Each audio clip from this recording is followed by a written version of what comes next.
Doctor Babasaheb आंबेडकरांनी या देशाला संविधान दिलं आणि त्या अंतर्गत आता ही लोकशाहीची निवडणूक आहे। महाराष्ट्रात 288 जागांवर महाविकास आघाडी लढते आहे आणि महाविकास आघाडीची विजयाकडची घोडदौड ही पुढे चाललेली आहे।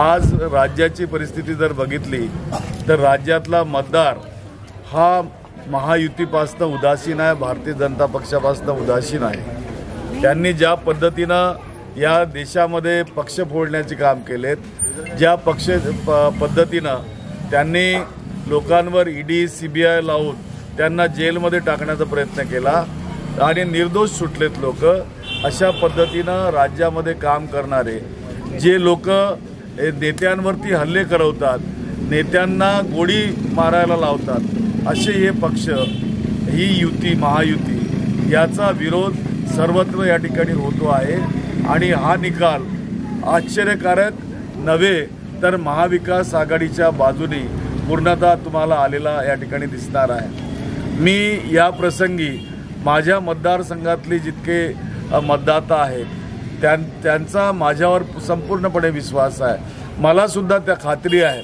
की मी आजपर्यंत केलेल्या कामाची पावती, त्यांचं जे प्रेम आणि जे स्नेह माझ्यावरती आजपर्यंत झालं ते सगळं यावेळेला पुन्हा एकदा या मतदानाच्या निमित्तानं ते प्रदर्शित करणार आहेत आणि हा मोठा विजय या ठिकाणी माझा या ठिकाणी या मतदारसंघात होणार आहे। जनतेला काय आवाहन करू इच्छितो? मी जनतेला आवाहन या ठिकाणी हे करू इच्छितो की आपण लवकरात लवकर घराच्या बाहेर पडून मतदानाचा अधिकार जो भारतीय संविधानाने आपल्याला दिलेला आहे त्याला बजावण्यासाठी पुढे या आणि महाविकास आघाडीला भक्कम करण्यासाठी, भारताची राज्यघटना सुरक्षित ठेवण्यासाठी, आपलं जीवन सुरक्षित करण्यासाठी तुम्ही मतदान करावं आणि प्रचंड बहुमताने महाविकास आघाडीला विजयी करावं असं आवाहन या प्रसंगी मी करतो।